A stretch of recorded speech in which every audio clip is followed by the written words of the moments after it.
시편 71편 20절부터 24절까지 제가 읽습니다. 우리에게 많고 심한 고난을 보이신 주께서 우리를 다시 살리시며 땅 깊은 곳에서 다시 이끌어 올리시리이다. 나를 더욱 창대하게 하시며 돌이키사 나를 위로하소서. 나의 하나님이여, 내가 또 비파로 주를 찬양하며 주의 성실을 찬양하리이다. 이스라엘의 거룩하신 주여, 내가 수금으로 주를 찬양하리이다. 내가 주를 찬양할 때에 내 입술이 기뻐 외치며 주께서 구속하신 내 영혼이 즐거워하리이다. 내 혀도 종일토록 주의 의를 말씀하오리니 나를 모해하려 하던 자가 수치와 무한을 당함이니이다. 아멘. 오늘은 찬양, 찬송에 대하여 말씀을 함께 살펴보려고 합니다. 찬양, 찬송. 이것을 구체적으로 이제 보통 우리가 사용하는 것은 찬송가와 복음성가 이렇게 나누고, 또 때로는 최근 들어와서는 CCM 이런 걸로도 이야기하기도 합니다. 가장 먼저는 원천적인 원초적인 찬양에 대하여 말씀을 통하여 살펴보는 것이 필요할 것입니다. 시편 71편 22절을 먼저 제가 다시 읽습니다. 나의 하나님이여, 내가 또 비파로 주를 찬양하며 주의 성실을 찬양하리이다. 이스라엘의 거룩하신 주여, 내가 수금으로 주를 찬양하리이다. 주를 찬양하라, 여호와를 찬양하라, 하나님을 찬양하라. 찬양하라는 말씀은 몇 가지 다른 단어들로도 하나님께서 말씀하셨습니다. 여호와를 송축하라, 송축이란 단어도 사용합니다. 요즘에는 송축이란 단어가 어렵기 때문에 찬양하라, 찬송하라로 번역합니다. 큰 문제 없는 번역입니다.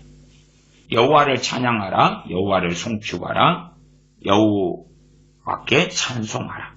찬양, 찬송, 송축.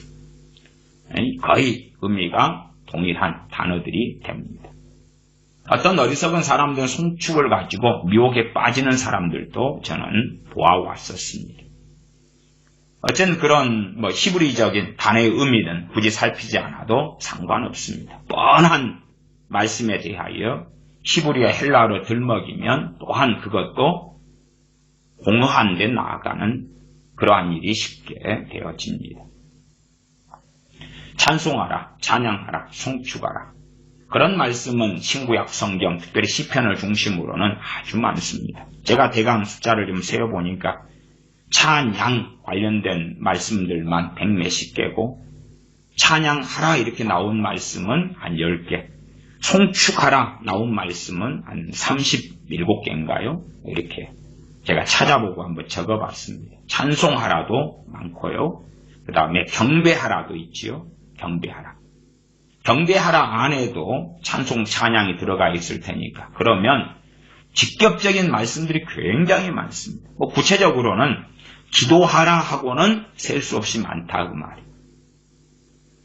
찬양과 기도, 찬송과 기도는 어떤 차이가 있냐?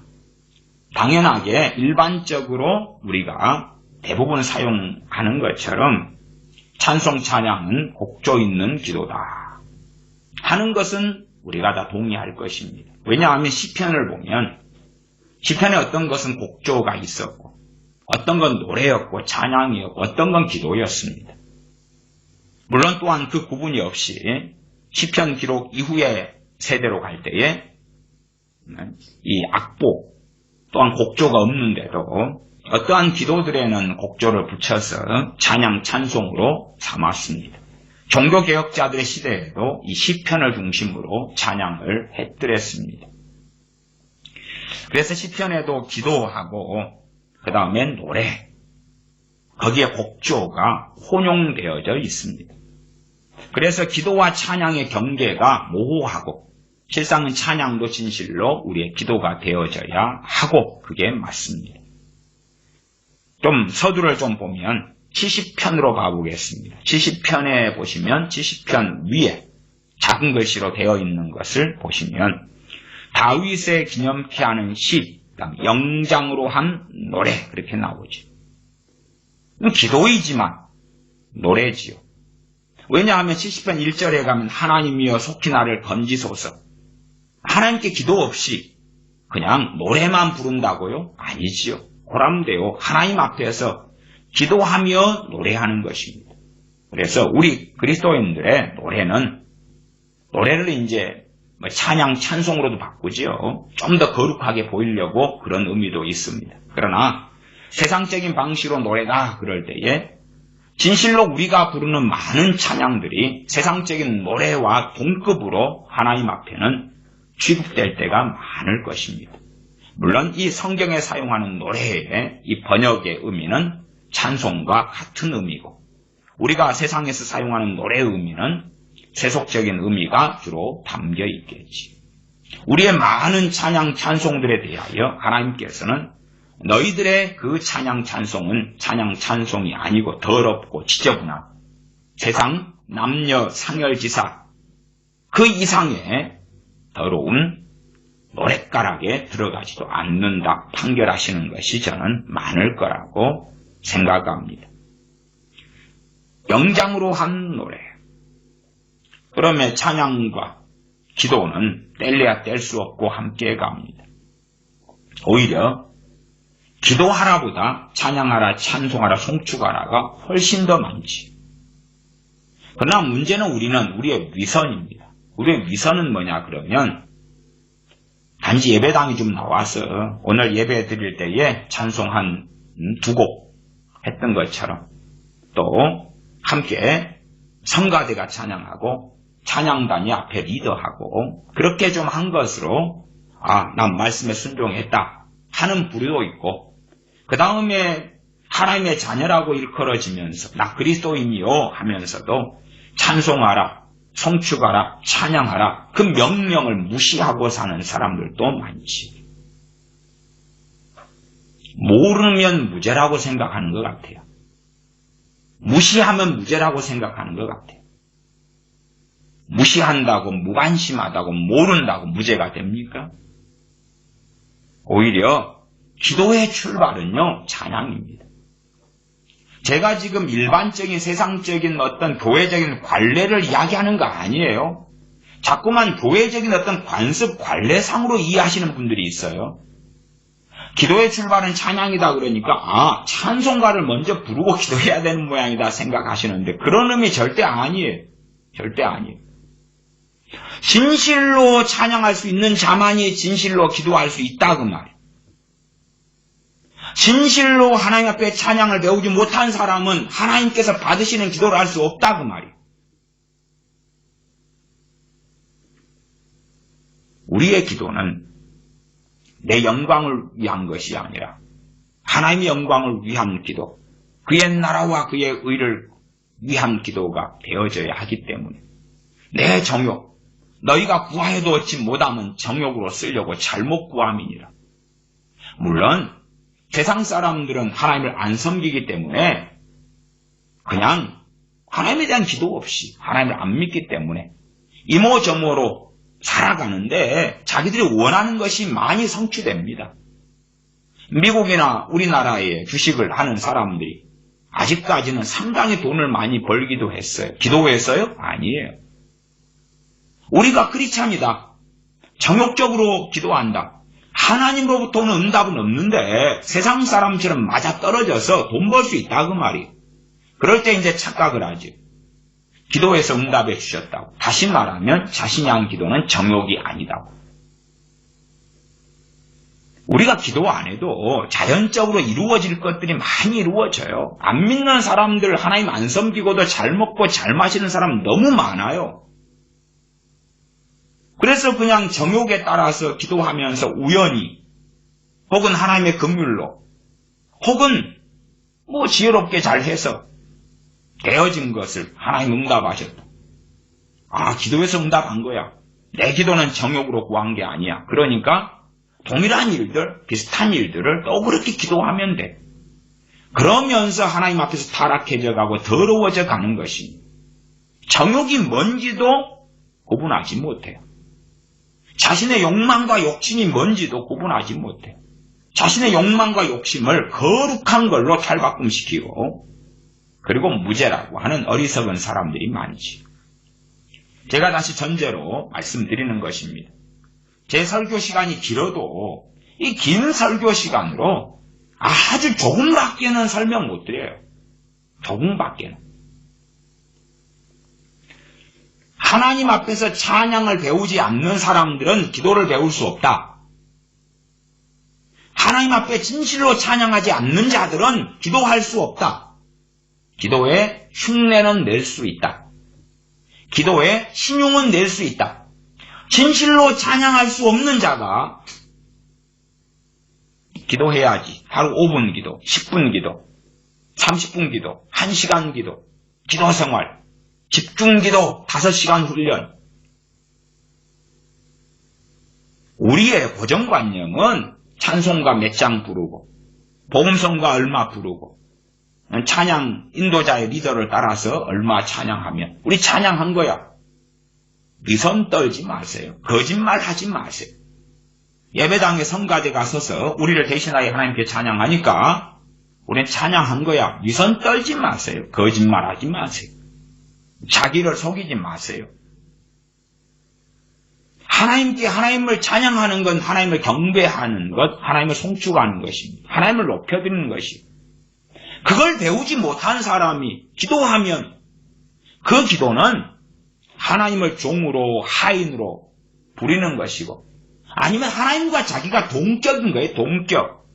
하나님은 나를 위하여 존재하는 분으로 전락시키는 거예요.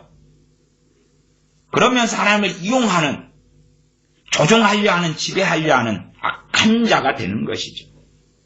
그런 사람은 찬양을 배우지 않는 자의 기도는 기도를 하면 할수록 그는 악해져요. 결과는 알아요. 오래지 않아 그는 기도할 수 없게 되었더라. 기도하는 얼마간의 하나님의 자비로 인한 은혜조차도 다 사라지더라. 다 사라지더라. 어떤 일부의 사람들은 찬양의 은혜가 임해 있는 사람이 있어요. 단지 그 영적인 생명을 깔딱깔딱 유지시켜주는데 사용되기도 해요. 찬양의 은혜가 조금 임하여 있으니까 그걸 착각해서 나는 찬양하고 있어 착각할 수도 있어요. 찬양의 은혜가 좀 임하여 있으면 찬양이 즐겁거든요. 조금. 그리고 그것을 통하여 나는 하나님을 찬양하기를 좋아하기 때문에 나는 찬양이 부르고 싶은 마음이 쉬들고 찬양하면 즐거워. 그 망상 속에 접어드는 것도 저는 간혹 보아왔어요. 찬양의 은혜에 대해서는 자세히 다루지는 않겠습니다. 진실로 찬양을 배우지 못하는 사람, 성가대를 한다거나 아니면 세상 음악 공부를 통해 찬양을 배우는 것을 이야기하지 않습니다. 음정 박자가 얼마나 맞느냐가 이야기하지 않습니다. 우리가 곡조 있는 이 찬송가라고 복음성가라 만들어진 것들은 우리의 편의상, 그 작곡가의 편의상 계시가 아니라 음정 박자를 적어 놓은 거예요. 그건 진리가 아니에요. 틀려도 돼요. 무시해도 돼요. 아니면 그 좋은 가사를 다른 곡조를 붙여도 돼요. 상관없어요. 상관없어요. 우리가 가지고 있는 이 곡조들이 진리가 아니에요. 그건 편리상 사용하는 거예요. 편리상. 그래서 요즘에 가수들은 원곡을 편곡하잖아요. 성가대도 많이 편곡을 하지요. 왜? 진리가 아니니까 바꿔버리는 것이. 그러나 진실로 하나님께 찬양을 배우지 않는 사람들은 기도를 배울 수 없다는 거예요. 그리고 찬양 자체가 기도다 그 말이에요. 먼저 찬양하는 기도.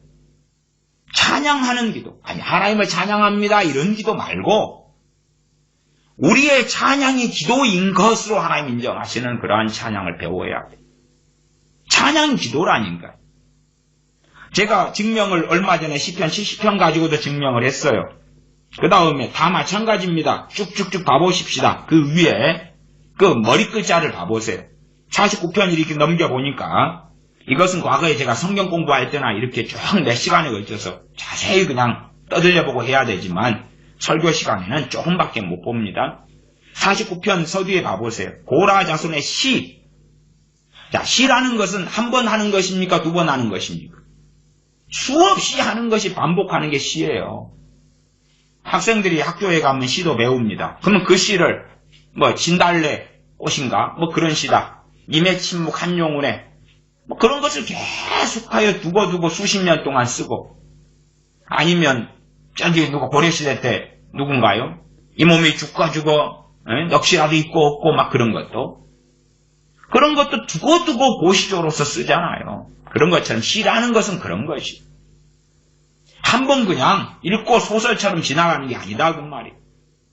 시라는 것을 하나님이 사용하셔서 성경을 기록해 놓으셨어요. 그리고 그 분량이 가장 많습니다. 150편이에요. 150편. 성경의 중심에 있어요. 대강 펼치면 나오는 게 시편이에요. 왜요? 이걸로 내 신앙과 믿음의 뼈대를 세우라는 것입니다. 아이들이 왜 세속적으로 쉽게 되느냐? 노래 때문에 그래요. 자기들이 좋아하는 세상 가수가 있다 그러면 그 노래를 읊조리고 부르니까요. 뱃속에 들어가 버리는 거예요. 뱃속에 들어가 버려요. 본래 그게 하나님의 방법이었는데 사탄이 혹은 루시퍼가 하나님의 그 방법을 사용했던 거예요. 그게 세상의 노래인 것입니다. 악기에 대해서도요. 방금 시편 71편의 악기가 나왔지요. 22절에 나의 하나님이여 내가 또 비파로 주를 찬양하며 주의 성실을 찬양하리이다. 이스라엘의 거룩하신 주여 내가 수금으로 주를 찬양하리이다.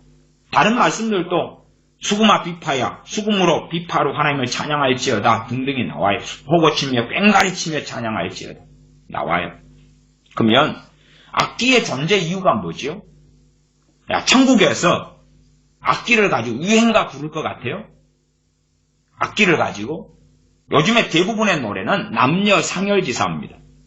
사랑을 노래하는 거예요. 때로는 간혹 우정을 노래하기도 하고 자연을 노래하기도 하지만 대부분은 남녀 간의 사랑, 이별, 다툼, 상처, 또 상대방 사랑하는 사람의 죽음, 그런 많은 것들을 노래해요. 대부분 남녀 간의 사랑이 중심을 이루고 있어요. 악기를 통하여 그러는데 천국에서도 그럴 것 같습니까? 다시 말하면 그냥 세상적이고 세속적인 것일 뿐이다 그 말이에요. 천국에서도 남녀의 사랑을 노래합니까? 악기로?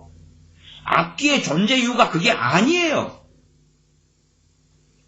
그래서 저는 피아니스트 사실 이런 사람들 싫어해요. 왜 그래요? 그걸로 뭘 노래해야 돼요? 베토벤의 운명 교향곡 뭘 노래하는데 도대체? 주님 때문에 내가 무엇을 포기해야 하는가? 포기할 수 있는가? 포기했는가? 주님 때문에 내가 누릴 내 영광들을 무엇을 내려놓았는가? 그러나 그런 사람이 이제 어디가 있겠습니까? 세상을 추구하고 쫓아가는 것이지. 이 악기의 존재 이유가 뭡니까? 악기의 존재 이유가. 찬양으로 할 때에 이제 우리가 쓰는 찬송가라고 생각해 보십시다. 찬송가나 복음송 가면 그건 크게 두 가지로 구성되어 있습니다. 가사하고 곡조입니다. 이제 바보들에게 하는 질문을 하겠습니다. 가사와 곡조 중에 주인공이 누굽니까? 무엇입니까? 가사입니까? 곡조입니까? 가사지. 세상 음악은요, 이 악한 가사를 뱃속에 집어넣으려고 화려한 곡을 사용하는 기법을 씁니다. 마귀가요. 마귀가 그의 제자들을 통해, 그의 사자들을 통했어요. 화려한 곡조 속에 가사를 묻어가지고 그것이 대중음악을 사용하는 아주 쉬운 방법이에요. 왜 젊은 애들 광기에 빠져들어가니까. 당연하게 지옥은 따놓은 당상이다 그 말. 그러한 방탄조끼단이나 대중가요들을 부르는 자녀들이다. 그 자녀들의 99.9999%는 다 지옥이에요. 그러면 나머지 0.0001%는 뭐냐? 나중 회개하고 돌아오지. 그러나 99.999%는 회개하지 못해. 돌아오지 못해. 뱃속 안에 그런 것을 새겨버렸거든. 사기꾼들도 상대방을 사랑하는 척, 좋아하는 척, 그렇게 껍질을 쓰고 다가가죠. 그것 속에 사기를 숨기는 것처럼 아름답고 화려한 곡조를 가지고 끔찍한 가사를 속여서 부르게 만들어. 그것도 또 다른 신앙 고백이. 누구에 대한 신앙 고백이? 마귀에 대한, 귀신에 대한, 세상에 대한, 다른 말로 하나님을 부인하는 고백이 그 노래예요. 우리의 진실한 찬양은 하나님에 대한 신앙 고백이에요. 주기도문도, 사도신경도, 또 다른 많은 신앙 고백들도, 하이델부르크 신앙 고백이라든지, 웨스트민스터 신앙 고백이라든지, 많은 신앙 고백이 있어요. 그런 것처럼 우리의 찬양은 더 본질적으로 신앙 고백이에요. 그러나 세상 음악을 통해서 고백해라 그 말이에요. 마귀에게 네 몸을 바쳐라 그 말이에요. 세상에게 고백해라 그 말이에요. 악기의 존재 이유를 말씀드리는 거예요. 그러면 찬양할 때에 자, 이 시편에 보시면 노래 49편에 위에 보시면 고라 자손의 시 영장으로 한 노래 그렇게 나왔죠? 자, 곡이 나왔습니까? 안 나왔습니까? 곡이 질리면 곡이 나왔어요. 안 나왔어요. 물론 이 곡이 어떤 곡을 사용했다는 것도 간혹 나옵니다. 그러나 그 곡이 가락이 남겨져 있지 않다 그 말. 뭐 스알디에서에 맞춘 노래 이런 것들이 있어요. 그 54편 가면 54편 위에 다윗의 마스길 영장으로 현악에 맞춘 노래. 아, 현악기로 해서 이것을 노래를 부른 거구나. 그러나 그 악보가 남아 있어요, 없어요? 이 시편 54편의 악보를 딸려가지고 적어놨습니까? 아니에요. 진리가 아니기 때문에 당시에 그렇게 사용했다고 말이에요. 당시에. 그러니까 똑같은 이 찬양과 가사라도요. 악기를 잘못 사용하면 틀어져 버린 걸 알 수가 있어요. 물론 뭐 그런 이야기까지는 이제 세밀하게는 나가지 않겠습니다. 여기서 악기 이야기가 나와요. 현악기든지 혹은 어떤 곡조. 당시에는 이제 곡조가 몇 개 있었어요. 62편도 봐보시면 62편 서두에 다윗의 시 영장으로 여두둔의 법칙을 의지하여 한 노래. 여두둔의 법칙이라는 건 여두둔의 법칙은 가락을 이야기해 가락. 우리가 지금 곡조가 정해진 곡조에 따라서 가사를 붙여가지고 부르잖아요. 그 곡조를 법칙이라고 쓰는 거예요. 그러면 당시 여두둔 뭐 남겨져 있지 않으니까 몰라요. 대강 그냥 내피셜들은 있어요. 여두둔의 그 가락에다가 맞춰가지고 시편 62편을 찬양했다고 말이에요. 근데 왜 곡조나 그것이 안 남아있냐? 주인공이 아니기 때문에. 지금 찬양과 복음성가를 분별하는 가장 첫 번째 방법은 곡조가 주인공이냐, 가사가 주인공이냐를 보면 되는 거예요.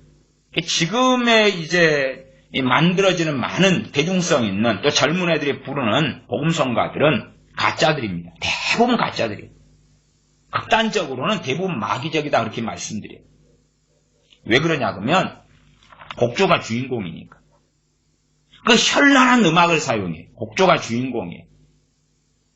이 가짜 찬양과 진짜 찬양의 또 다른 그러한 분별 중에 하나도 그런 것입니다. 찬양이라는 것은 누구나가 다 부를 수 있어야 돼. 누구나가 다. 그러나 주인공을 찬양 사역자로 만들기 위해서 주인공을 특별한 음악성을 가진 사람을 만들기 위하여 보통 사람은 부를 수 없는 곡을 만들어요.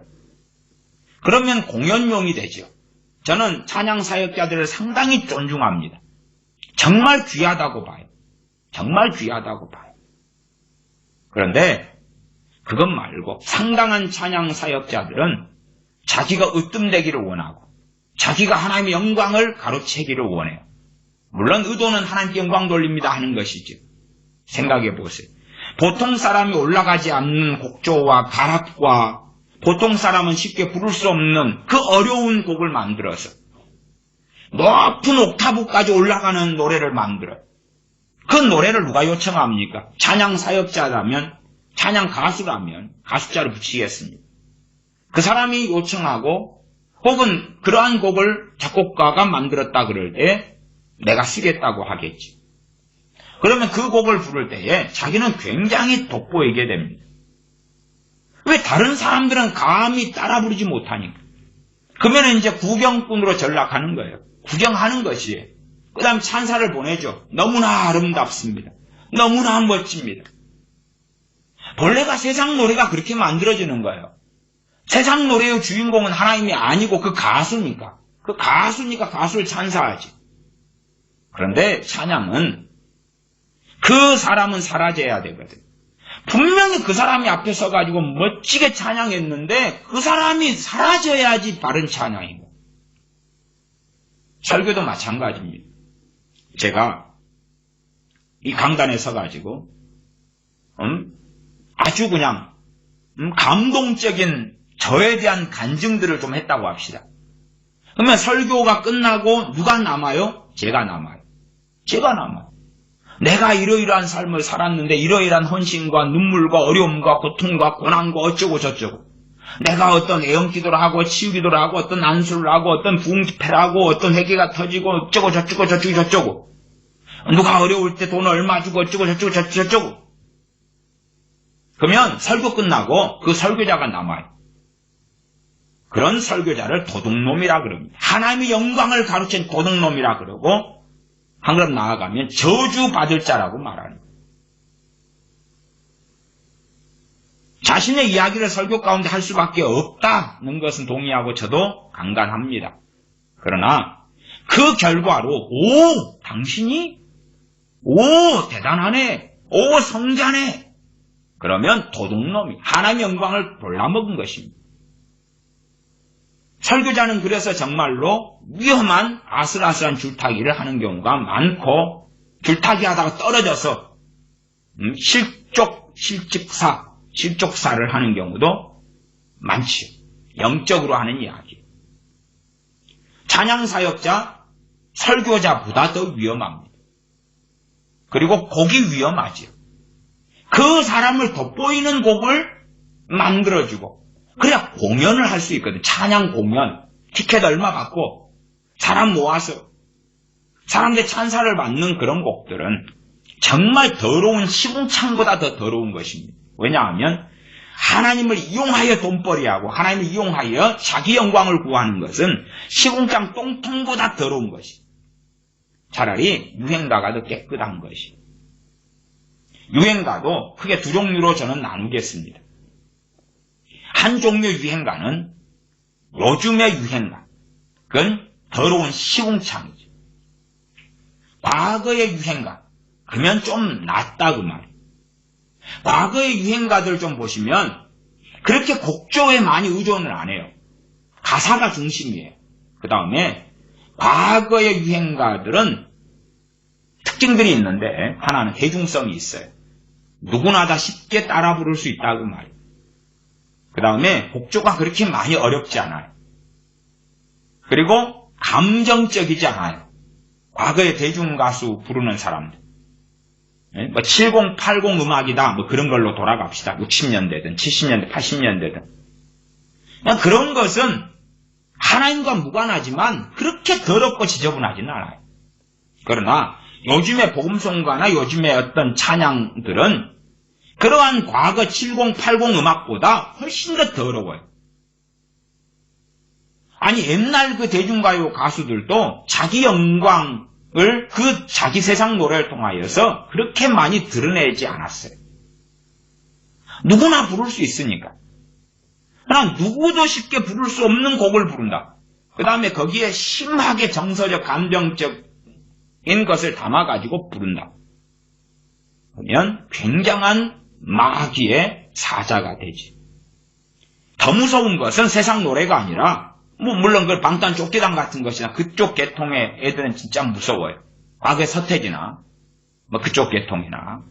근데 지금의 이 찬양 사역자, 찬양 가수들도 굉장히 무서워요. 굉장히 무서워요. 하는 짓이 서로 다른 데서 같은 일을 해요. 쟤네들은 세상에서, 얘네들은 교회 안에서. 하나님을 찬양하는 것을 더럽히는 앞장을 서는 거죠. 기본은 찬양이 있으면, 복음성가가 있으면 가사와 곡조 가운데 가사가 주인공이에요. 곡조는 서포트예요. 주연과 엑스트라가 있다, 주연과 조연이 있다. 그러면 곡조는 조연이나 엑스트라예요. 그래서 과거 시편에는 그렇게 곡조가 실제로 많지는 않았어요. 지금은 곡조는 무한대죠, 무한대. 무한대의 곡조를 사용해. 찬양이 깨끗한 것이 되려면 기준점 중에 하나가 누구나 다 쉽게 부를 수 있어야 한다는 것이에요. 제가 성가대에 대한 이야기도 했습니다만은 요즘 시대의 성가들은 대부분 더러워요. 더러운 시궁창이 오물통이에요. 왜?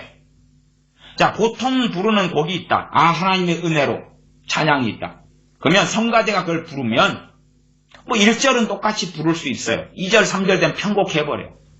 편곡하면 어떤 일이 벌어지냐? 함께 앉아서 들으면서 아멘하고 나도 그 찬양으로 하나님께 찬양 드립니다 하는 회중들이 감히 따라하지 못하는 음악성이 나타나요.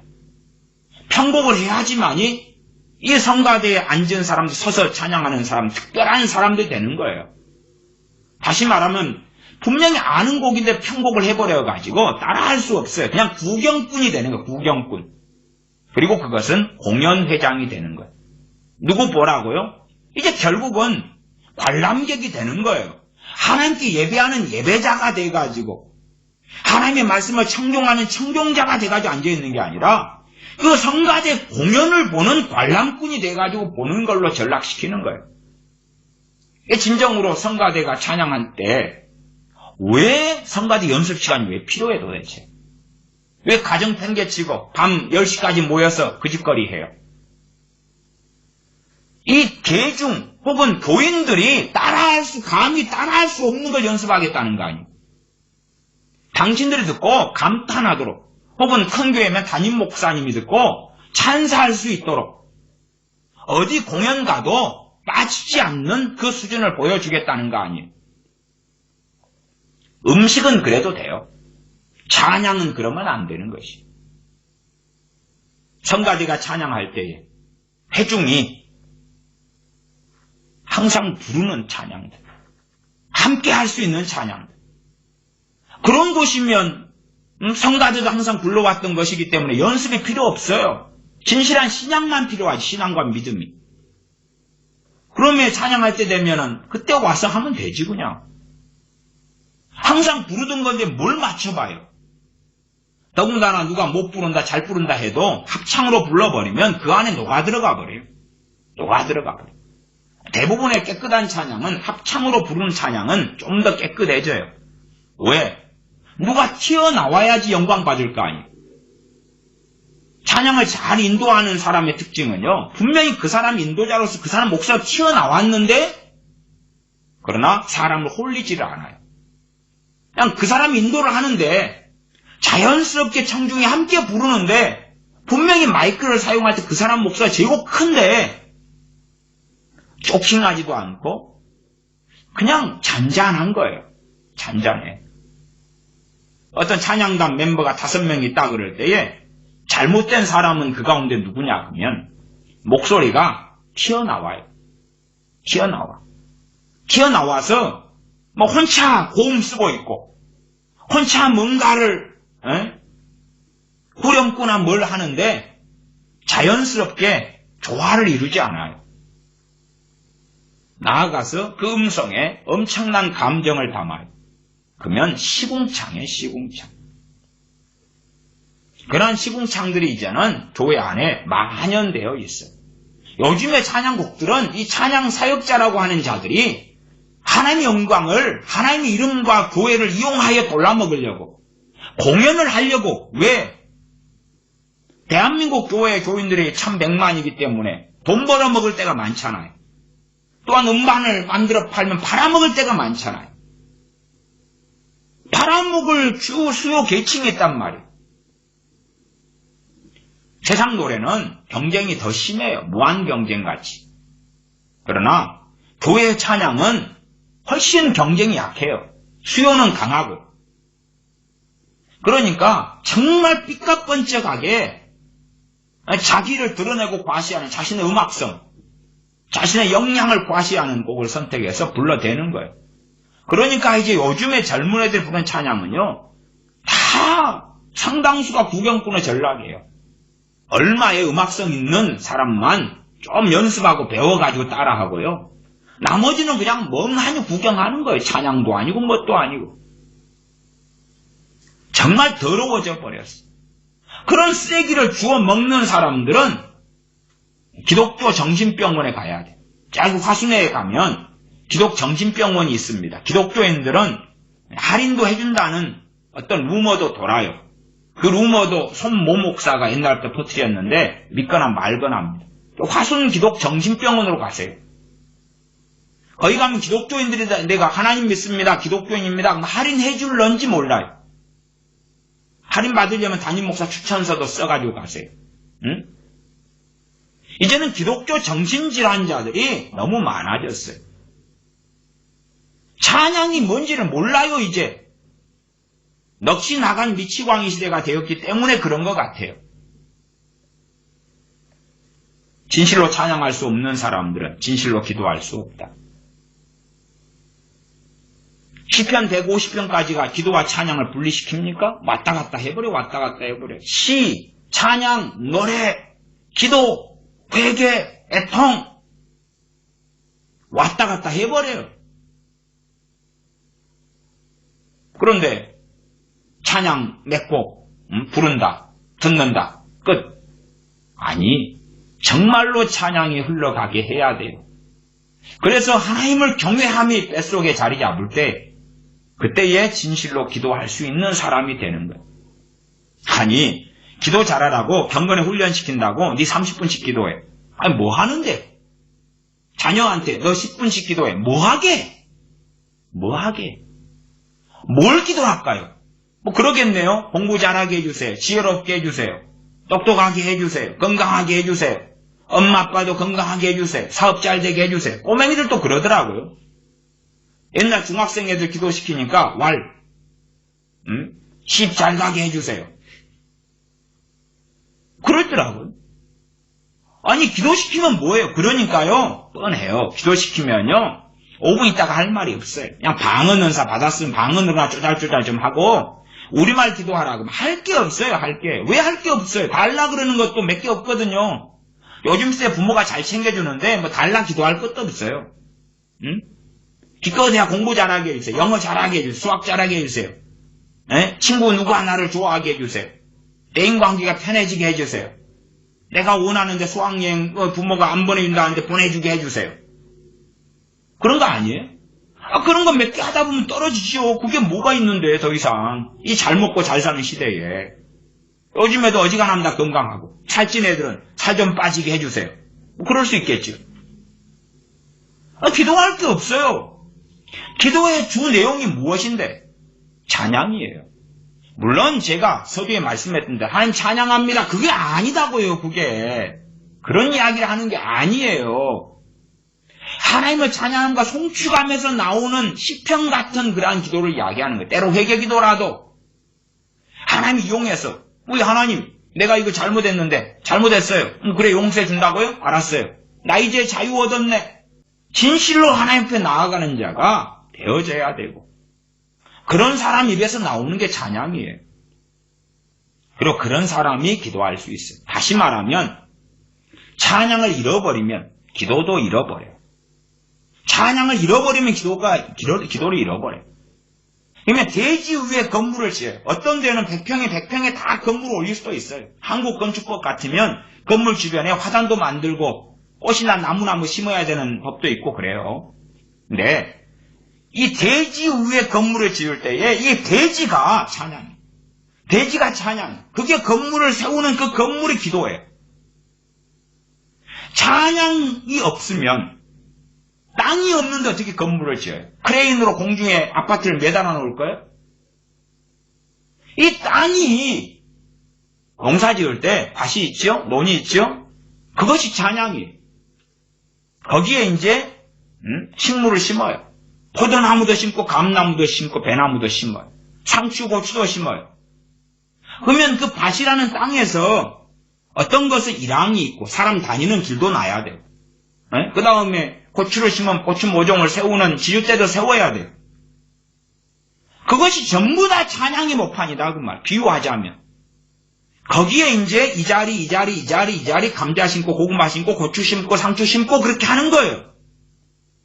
찬양이 모판이 없다면 거기에 기도를, 거기에 농사로 한다면 여러 작물들을 심을 수 없는 것처럼 기도할 수 없는 거예요. 신용만 하는 거예요. 신용만. 찬양을 잃어버린 사람에게 어려움이 닥치지요. 그리고 그 사람은 기도하죠. 도와달라고. 근데 기도 안 되는 자신을 보는 것은 너무나 쉬운 일이에요. 찬양을 잃어버렸는데 어려움 닥친다고 하나님과 무슨 상관이냐고 말이에요. 그것이. 하나님과 상관없어요. 찬양은 잃어버리면 찾기가 어려운 것입니다. 찾기가 어려운 거예요. 찾는데 시간이 많이 걸리는 거예요. 시간이 많이 걸리는 거예요. 그러니까 내가 심각한 문제가 벌어지면 그 문제는 코앞에 닥쳤고 급하고 급박해요. 해결되나요? 안 돼요. 안 돼요. 안 돼. 나는 배고파 죽겠는데 땅만 있어요. 내일 먹을 게 없어요. 땅만 있어요. 오늘 심으면 내일 나나요? 안 나요. 어디 구걸해가지고 먹어야 돼요. 구걸해서 거지돼서 노숙자 돼가지고. 땅은 있어도 똑같은 거예요. 급박한 문제가 벌어졌는데 기도하면 오늘 밤에 내일에 자기 시간 타임은 그럴지 몰라도 하나님은 관심 없어요. 하나님에게서 그 사람의 마음이 떠나서 하나님하고 멀리 있는데 하나님은 들리지 않는다. 나는 너의 소리 들리지 않아. 어떤 자의 부르짖음의 귀를 기울이십니까? 베드로 사도도 증언해요. 의인의 간구의 귀를 기울이신다고. 의인의 간구의 귀를 기울이신다고. 의인이 누굽니까? 진실로 하나님을 경외하고 찬양하는 자죠. 그냥 찬송가 부르고 복음송가 부르는 그런 것을 이야기하는 게 아닙니다. 그 정도는 다 아시겠죠. 여러분이 시편을 보실 때도 그 위에 서두들을 보시면 다 아실 수 있어요. 개괄적인 것이니까. 그런 것은 더 많이 안 해도 알 것입니다. 그 67편 위에도 봐보세요. 시 곧 노래, 영장으로 현하게 맞춘 것들이 나왔고 68편 위에도 다윗의 시, 영장으로 한 노래. 그 다음에 69편도 다윗의 시, 영장으로 소산님에 맞춘 노래. 이것도 곡조가 소산님이라는 곡조가 있어요. 근데 그거는 지금 현재는 그런 건 남아있지는 않아요. 그냥 그렇다고 힌트만 조금만 이야기하는 것일 뿐이에요. 다 그렇게 돼 있어요. 다시 말하면 곡조가 주인공 아니다. 이렇게 제가 간략하게 결론을 내드리는 거예요. 그래서 찬양이나 복음송가 고를 때 곡조가 주인공이 돼버렸으면 더러워진 거구나. 하나님 이름을 이용한 돈노름, 하나님의 영광을 갈취하는 것, 그리고 어떤 복음송가 가수나 찬양 사역자 그런 곡을 중심으로 부르면 마귀 앞잡이구나. 목소리 화려하고 기교가 좋고 심지어 과거에 정말 유명한 찬양 사역자였을 수 있어요. 과거부터. 그러나 이제는 마귀를 위하여 일하는구나. 교회를 타락시키기 위하여 일하는구나를 알 수 있는 거예요. 진실로 찬양 사역자, 그 찬양으로 부르심 받은 사람이 있다면 그 사람은 사라져야 돼요. 진실로 목사라면 자신이 성자라는 칭송을 받으면 안 돼요. 그는 사라져야 돼. 설교에서. 설교를 통하여 아버지 하나님을, 그 아들 우리 주 예수 그리스도를 성령 하나님께로 이끌어야 돼.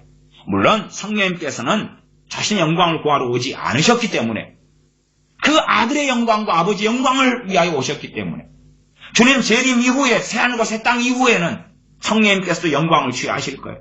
그래서 제가 일반적으로 성령 하나님에 대해서는 영광 돌리고 성령께 기도하고 그런 것은 제가 가르치지 않고 이야기 안 해요.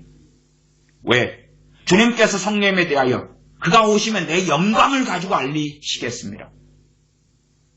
주님께 영광을 돌리는 것이 성례의 목적과 맞고 성례를 기쁘시게 하는 거기 때문에 어떤 사람은 성령님께 기도해도 되나요?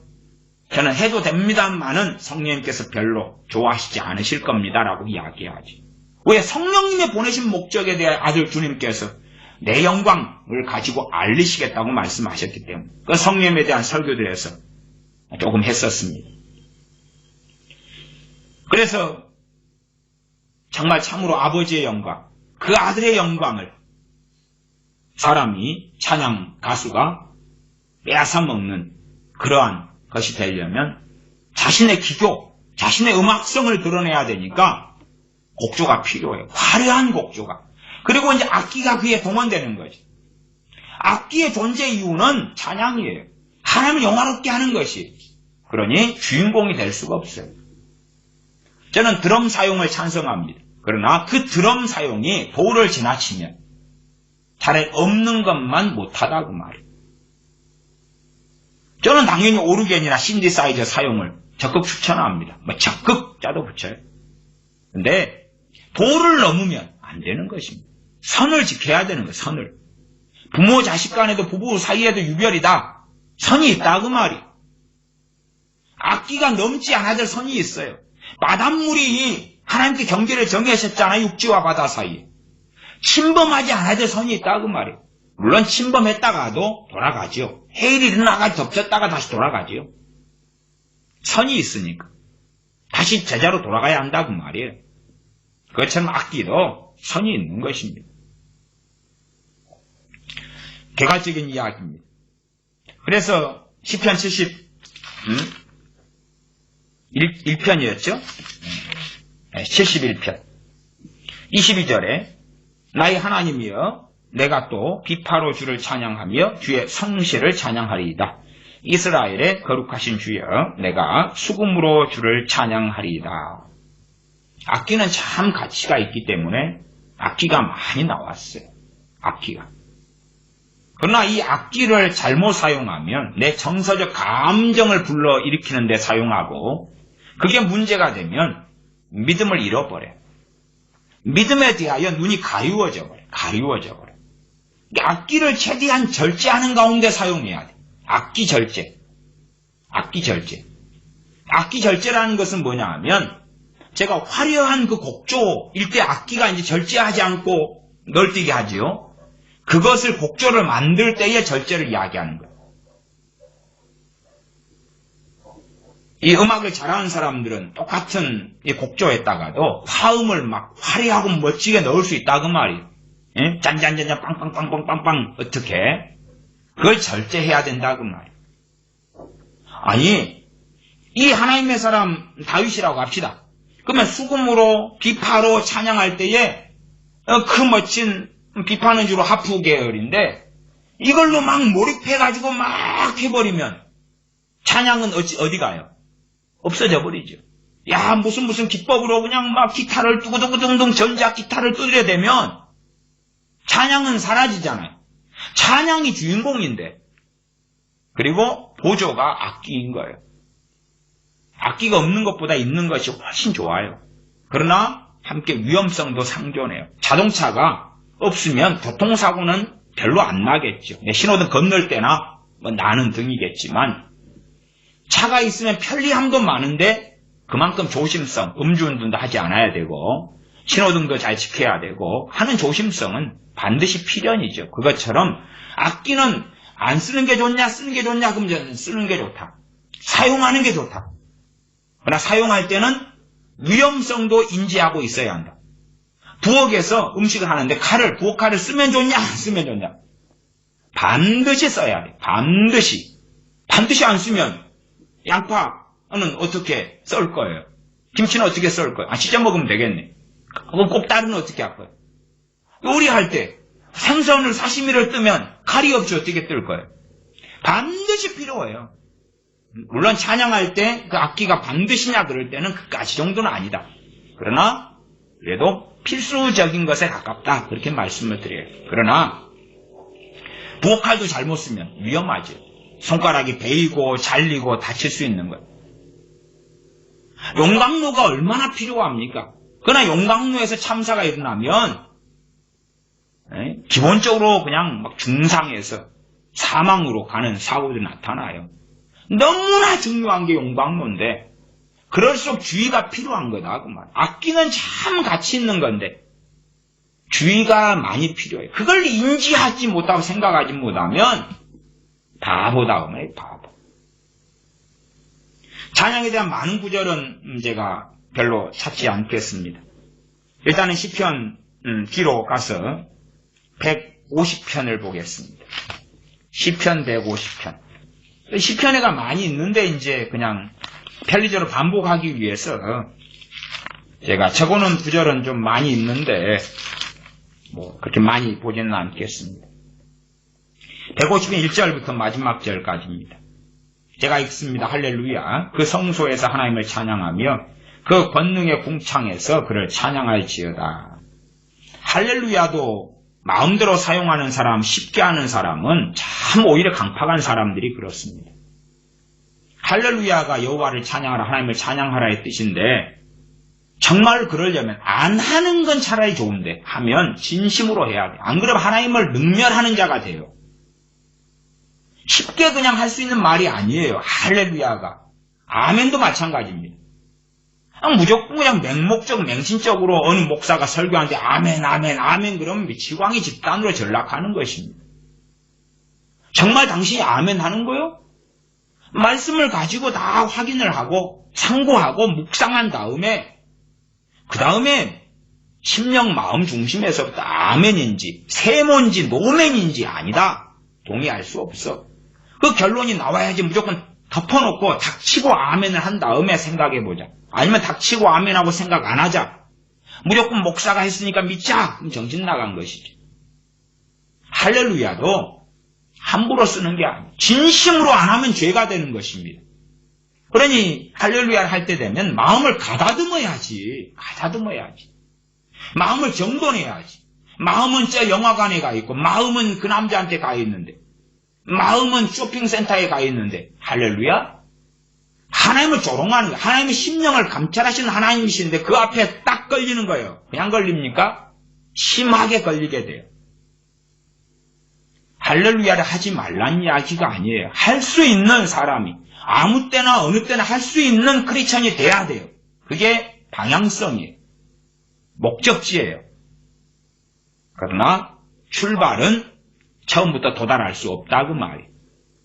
150편 1절 할렐루야. 그 성소에서 하나님을 찬양하며 그 권능의 궁창에서 그를 찬양할지어다. 그의 능하신 행동을 인하여 찬양하며 그의 지극히 광대하심을 조차 찬양할지어다. 나팔 소리로 찬양하며 비파와 수금으로 찬양할지어다. 그 앞에 1절 2절에 보면 특별히 1절은 이제 성소 권능의 궁창 그리고 정말로 장소적인 문제만이 아니라 그냥 어디에서든지 그렇게 이해하시면 좋겠어요. 찬양할 수 있어야 한다고 말이에요. 영화관에 영화를 볼 수 있어요. 나 영화 보는 것 뭐 나쁘지 않다고 봐요. 근데 주님 안에서 보려면 영화 보다가도 찬양할 수 있어야 돼요. 드라마 보는 것에 제가 금욕주의자가 아니니까 저도 태양의 후예인가 뭐 이거 재밌게 봤어요. 또 옛날에 전우 이런 것도 재밌게 봤고 옛날 전우는 막 낚시찬도 나오고 뭐 그런 거 있어요.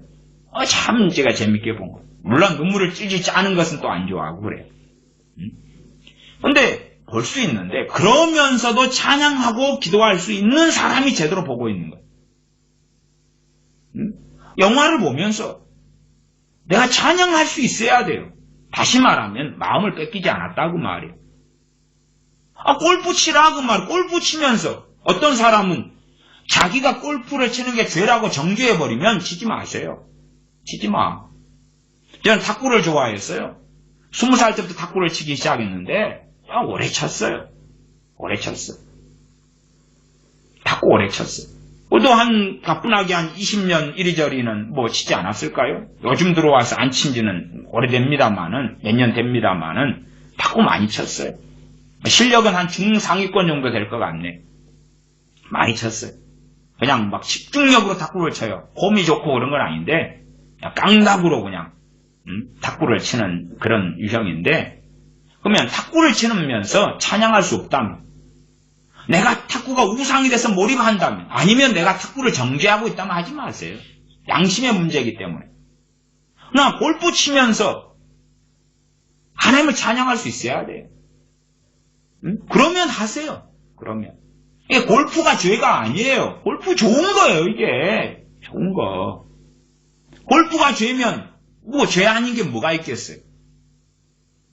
영화도 단순히 영화 보는 것 자체가 죄가 아니에요. 그러나 죄가 아닌 것들도 얼마든지 죄의 통로가 되고 죄의 무기가 된다는 사실이에요. 영화 보다가 마음을 빼앗겨버리면, 드라마 보다가 빼앗겨버리면, 심지어 공부하다가 빼앗겨버리면, 공부를 집중해서 해야 되지만 그러면서도 찬양하고 기도하면서 할 수 있어야 돼. 공부가 좋은 것? 아니, 얼마든지 죄를 지을 수 있어요. 그러니까 공부하지 말라고 해야지. 안 하는 게 더 죄지. 응? 더 열심히 해야 되지. 빛과 소금이 돼야 되는데 학교에서 공부도 못하는 애가 전도하면 누가 믿어요 도대체. 잘 나가는 사람이 전도를 해야지 그래도 효과가 더 있겠지요. 특별히 아는 지인들 사이에서는. 동창회에서 모였는데 아이 찌질이 궁상을 떨면서 예수 믿어라 그러면 야, 네 인생이나 네 하나님한테 도와달라 그래라. 그러고 끝나는 거예요. 모르는 사람한테 전도야 더 쉽죠. 아는 사람에게 전도는 내 삶에서 하나님과 함께 살면서 그러면서 세상에 성공을 거두라는 이야기가 아니라 야 정말 주님 믿는 사람으로 저 사람 행복자구나. 나보다 재산이 적은데 더 평안하고 때로는 풀리지 않는 문제 같은데 형통하고 역시 하나님이 도우시는구나. 그런 걸 보여줘야지 아는 사람들에게는 최소한의 전도가 되는 거예요. 모르는 사람은 그냥 전도지 돌릴 수도 있고 메가폰으로 예수님 믿으세요 할 수도 있다 그 말이. 150편 2절에 가면 그의 능하신 행동을 인하여 찬양하며 내용이 있어. 내용이 주인공이다 그 말이. 그 다음에 그 악기가 나와요. 3절이. 내용이 먼저라 그 말이. 내용이 중요한 것이. 그의 능하신 행동을 인하여 찬양하며 그의 지극히 광대하심을 조차 찬양할지어다. 그의 광대하심, 지극히 광대하심. 내용들은 지극히 광대하심이 뭐냐? 그냥 한두 문장으로 설명 못해요. 그건 말씀과 진리를 통하여 깨달아야 되는 거예요. 깨달아야 돼. 이렇게 말씀에 축약해 놓은 거예요. 지극히 광대하심이라고.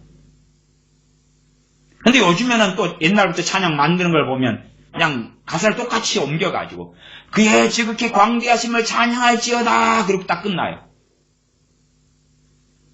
문제는 그 사람이 이 하나님의 사람처럼 알고 그랬다면 좋겠지만 청중은 알겠냐?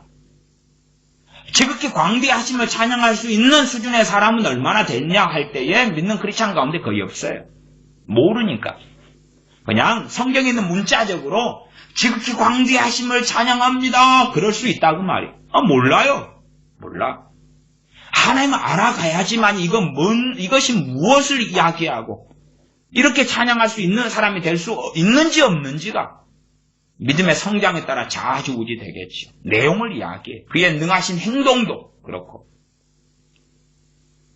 3절 나팔 소리로 찬양하며 비파와 수금으로 찬양할지어다. 소고치며 춤추어 찬양하며. 춤도 그래요. 요즘에 워십 댄스 같은 거 많이 있습니다만 저는 워십 댄스를 반대해요. 왜 그런지 압니까? 춤추는 그 사람이 주인공이 됐잖아요. 자기가 화려하게 해서 영광을 받잖아요. 자기가 좋은 꽃가운 입고 빙글빙글 돌면 더군다나 몸매가 좋고 할머니들이 하면 좀 낫다고 생각해요. 얼굴 볼 것이 없고 몸매 볼 것이 없으니까. 젊은 여자들이 젊은 남자가 멋지게 차려입고 빙글빙글 돌면 하나님께 찬양하고 고사하고요. 관중 관객대 가지고 구경하고 있어요. 그런 워십 댄스 신학교 만들어지고 미안합니다만은 나가 죽으세요. 나가 죽어. 응? 사람이 하나님의 영광을 도둑질하면서 그게 신학교라네. 응? 차라리 옛날같이 그냥 율동이나 하세요. 율동이나 70, 80 때 율동. 저도 선교단체 율동 순장도 하고 그랬는데 지질나게 못했어요. 앞에만 서가지고 율동을 하면 저보고 수백 명이 웃읍디다. 하나님의 찬양은 돌라먹지 못했어요. 너무 못해가지고 거꾸로 은혜스럽다 그럽디다. 저런 인간도 앞에 서가지고 율동이랍시고 인도자랍시고 하고 있네. 그리고 몸치여가지고요. 그냥 못해요. 손 돌릴 때 이 손끝을 오른손 손끝을 따라가야 되거든요. 이렇게. 근데 이렇게 연습해도 이게 뻣뻣이가 돼가지고 또 때로는 한 박자가 늦어요. 앞에 율동 리더들이 쫙 이렇게 몇백 명 앞에서 리더하는데 한 7명이 섰다 그러면 제가 반 박자가 늦고 그러니까 또 잘 까먹어요. 앞에 서가지고. 그럼 율동을 앞에서 한 30분 하면 진땀이 뚝뚝 떨어져요. 근데 이제 제 지도자 중에 최고 리더가 저한테 그거 훈련이다 근데 1년 하라 그랬어요. 제 맡고 있는 일도 많은데 CCC라는 선교단체에서 책임 간사 되시는 분이 또 제가 또 그분 또 제자로서 이렇게 배우고 그랬으니까 네 율동 팀에 들어와서 1년간 해 네 뻣뻣인데 또 난 딴 일도 많아요 그냥. 근데 그거 하라니까 이제 순종하는 마음으로 1년 했는데 얼마나 고생했는지 몰라. 그냥 학을 떼버려요. 그게 무슨 훈련이 되는지를 이해도 못하겠는데 하여튼 그랬어요. 대신에 그런 율동 같으면 그냥 동일한 걸 하잖아요. 서로 돌라먹을 일이 없는 거예요. 그냥 체조한다고 생각해 보세요. 멋진 에어로빅을 누가 앞에서 보여주면 몸매 드러나고 이쁘고 그럼 돌라먹겠네. 스케이트를 타고 앞에 발레를 하고 그럼 돌라먹기 쉽죠. 그러나 동일한 누구나 할 수 있는 율동이라면 그게 대단해. 더군다나 평범한 남자가 그냥 하지도 못하면 도둑질할 일도 별로 없지. 이게 차라리 율동은 저는 그럭저럭 그냥 동의하는 입장인데 워십 댄스? 세상에 가서 나이트클럽에 춤을 추는 것이 죄를 다 안 짓는 거예요.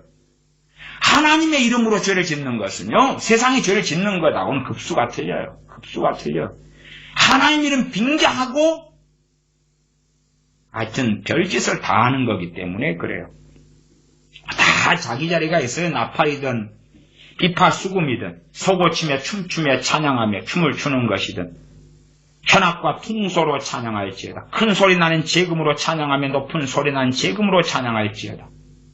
악기들이 존재 이유가 하나님을 찬양하는 것이. 찬양하는 것. 그게 존재 이유예요. 그리고 영원한 것이. 물론 이 땅에서 악기를 이런저런 용도로 쓰지 말라는 건 아니에요. 저는 그런 금욕주의자는 아니에요. 그러나 이제 그것이 직업이 돼가지고 남녀 상열지사를 노래하는데 내가 악기를 연주하는 연주자가 된다. 그럼 주님의 사람으로 못 살겠죠. 주님의 사람으로. 응?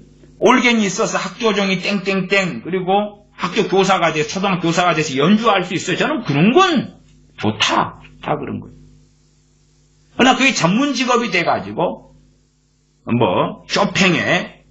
쇼펜하우에 뭘 연주하고 있다.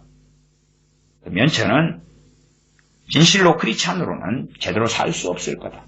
그 사람들은 내가 세상의 영광을 얻어가지고 하나님께 영광 돌린다고 생각하는 사람들도 있습니다. 거짓말하지 마시오. 거짓말하지 마라. 사람들 세상에 끌어들여 놓고 전도한다고 차라리 독약을 먹이고 생명을 준다 그래. 그런 게 나을 거예요. 엘리사 선지자가 요청합니다. 이스라엘 왕은 책망하고요. 여호사밧 왕 때문에 당신의 낯을 본다고. 그러면서 검은고 타는 자를 불러오라 그럽니다. 지난번도 설교했었지요. 검은고 가지고 하프 종류입니다. 불러와라. 그럼 검은고 타는 자가 와서 찬양을 했죠. 왜? 악기의 존재 이유니까. 그걸 찬양했을 때에 성령님의 감동과 역사가 있었고 기적이 나타나는 출발이 되었지요. 그렇게 이 찬양하는 악기는 굉장히 중요한 역할들을 할 때가 있어요. 그리고 이제 저는 찬양 사역자들을 상당히 존중한다 그랬어요. 왜냐하면 어떤 찬양들은요, 내가 스스로 불러가지고는 그 은혜가 안 살아나요.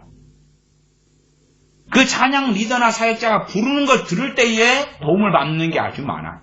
도움 받는 게. 꼭 내가 택시를 탔으면 누구 도움 받아요? 택시 드라이버. 도움을 받지요. 내가 KTX를 타면 KTX하고 또 기관사 등등의 도움을 받아요. 내가 비행기를 타면 그 비행기 항구 조종사나 비행기 회사나 스튜어디스들이나 도움받아서 비행기를 타고 이동하는 거예요. 그런 것처럼 이 악기를 사용할 수 있는 사람, 그 다음에 음악성이 좋아서 음정 박자 잘 맞추고 은혜스러운 찬양을 할 수 있는 사람의 도움을 받으면 너무 좋아요. 너무 좋아. 대신에 이제 곡을 잘 선택해야 돼요. 시간이 많이 됐기 때문에 제가 자세한 이야기들을 생략을 하겠습니다. 곡을 잘 선택하는 것의 기본적인 것은 감정적이지 않게 부르는 것. 감정적이지 않게 부르는 것. 가사도 좋고 곡이 좋은 곡도 있어요. 가사도 좋고 곡이 좋고. 그런 것들은 위험성을 가지고 있어요. 왜? 얼마든지 곡이 그 부르는 사람의 음악성 때문에 뛰쳐나갈 수 있으니까. 과거로 한다면 그 찬양 사역자 중에 소양이라는 가수가 있어요. 소양 가수가 이제 일찍 결혼했지요. 그래가지고 소양 그 가수로 데뷔를 했잖아. 오래전에. 한 10여 년 이제 되나요? 더 오래됐나 모르겠네. 그러면 이제 소양이 부른 대표곡 중에 하나가 주님 다시 오실 때까지예요. 한 8년 전에 주님 다시 오실 때까지. 지금은 세상 노래 부르잖아요. 교회 안에서 찬양도 하고 세상 노래도 부르고 세상에서 유명한 가수가 지금은 돼 있죠. 어느 때부터.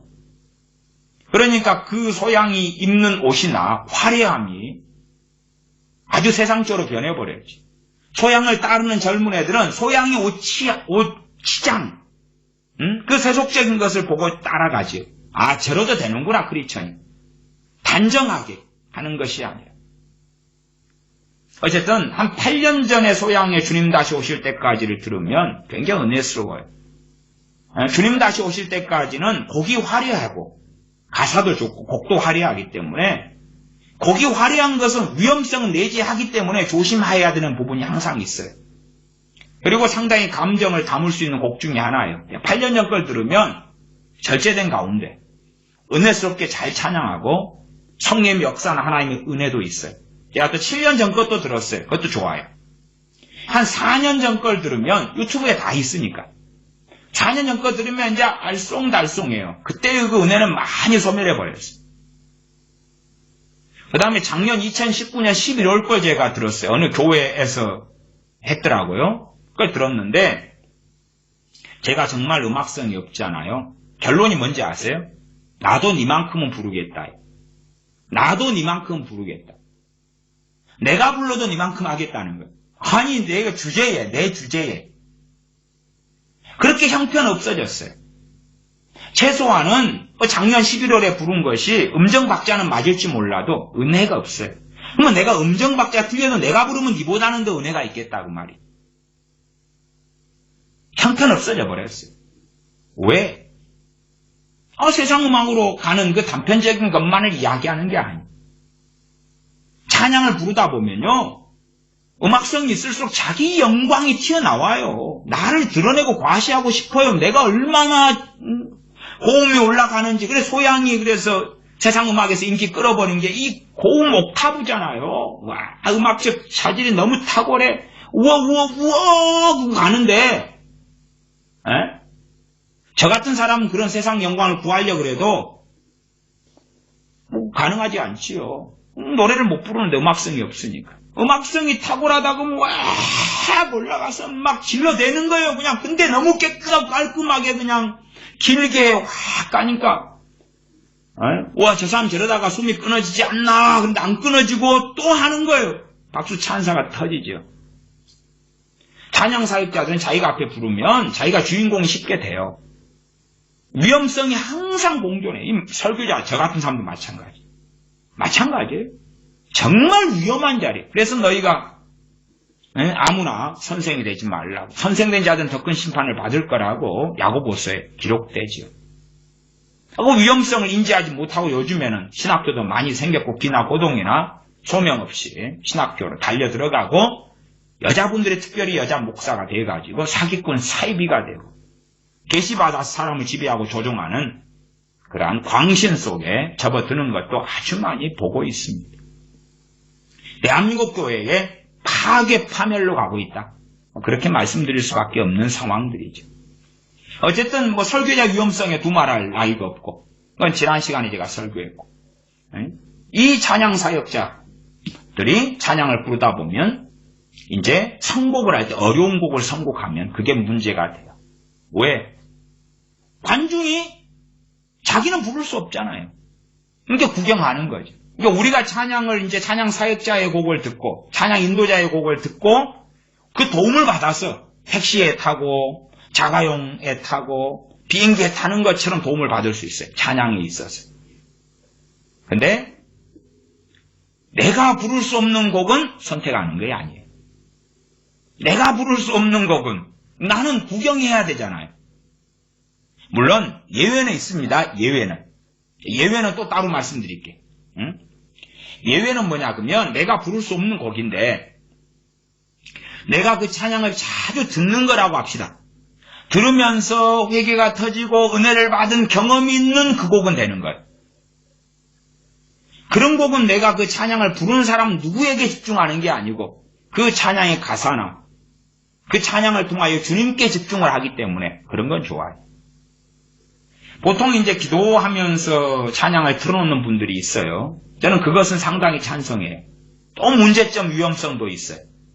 말하자면 찬양을 들었을 때 이제 틀면서 기도하는데 이제 찬양에 대한 다룰 이야기는 참 많은데요. 이게 시간이 또 제가 또 몇 시간을 설교도 또 안 할 거고 그 다음에 한번 하고 이제 또 되도록이면 안 할 거예요. 안 해서 또 자세하게도 지금 시간이 많이 지나서 못해요. 그건 이해해 주셔야 돼요. 그냥 이것은 구체적으로 찬양들을 틀어놓고 들려드리고 문제점 이야기하고 이렇게 한다 저렇게 한다 이게 한 플러스 추가 설명을 5시간은 더 해야지 좀 기본이 다루어져요. 설교를 통해서는 뭐 조금밖에는 듣고 알 수 없는 이야기는 어쩔 수 없다고 봐요. 그래서 거의 뭐 제가 정리할 거예요. 조금만 참으시면 돼요. 이제 찬양을 틀어놓고 기도를 한다 그럴 때에 이제 하나는 곡조 있는 누가 부르는 찬양곡을 베이스로 깔고 기도할 수 있고 또 하나는 그냥 음악만 있는 거 선택할 수도 있어요. 둘 다 괜찮은데 둘 다 잘못될 수도 있어요. 말하자면 음악만 있는 곡이라면 선택을 어떻게 하시는 게 좋냐 그러면 내가 익숙하게 아는 곡을 선택해야 돼요. 그래서 음악이 흘러가도 내가 그걸 듣고 찬양이 연상될 수 있는 것이어야 돼요.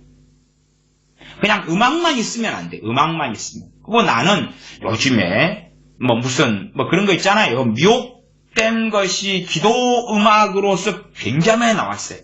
그 침묵기도 하고 묵상기도 하고 그 옛날부터요. 테이프 시절부터 기도할 때 이제 찬양을 틀어놓는 곡으로요.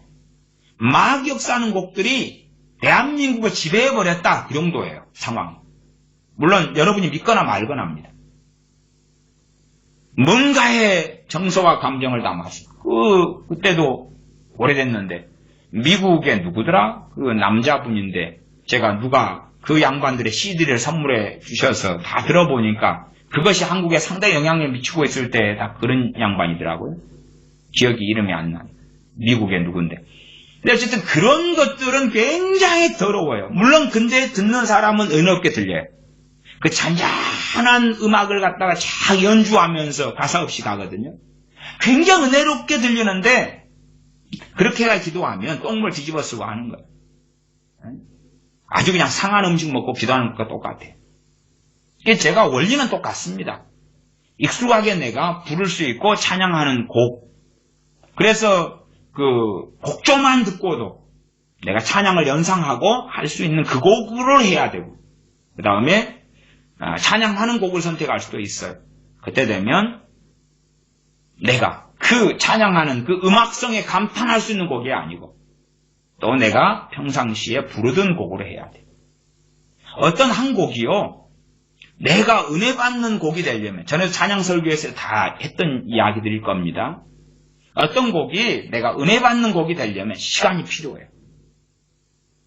그러니까 미혹도 마찬가지예요. 찬양을 통한 노래를 통한 미혹도 곡조가 주인공이 되면 시간이 필요 없어요. 곡조의 화려함이 그냥 들어가 버리니까 곡조가 화려하니까 그건 가짜죠. 그러나 진짜 찬양곡은 그 곡을 통해 내가 은혜를 받고 그 곡이 내 농사짓는 밭이 되려면 그러려면 그 곡에서 그 찬양에서 시간을 많이 보내야 돼. 마치 농사 짓는 것처럼 씨앗을 뿌려가지고 가꾸고 싹이 나고 꽃이 피고 열매를 맺고, 그래서 열매를 포도를 따먹더니 감을 따먹는 것처럼 어느 찬양을 통하여 내가 정말로 은혜 받는 찬양이 되려면 농사 짓는 것 좀 투자해야 돼. 그런 곡을 틀면서 기도해야 돼. 그 다음에 그 곡을 찬양하는 사람들도 제가 기본적인 기준은 최대한 원곡을 살릴 것. 찬양 반주하는 사람의, 그 다음에 그 찬양하는 노랫가락이 감정을 최대한 담지 않을 것. 옛날 70, 80 대중음악 가수들은 보면요, 감정을 별로 안 담아요. 절제된 감정이고, 절제된 감정. 옛날 세상 노래 부르는 사람도 그랬어요. 요즘에 노래 부르는 사람들은 아주 전 감정의 동원이에요.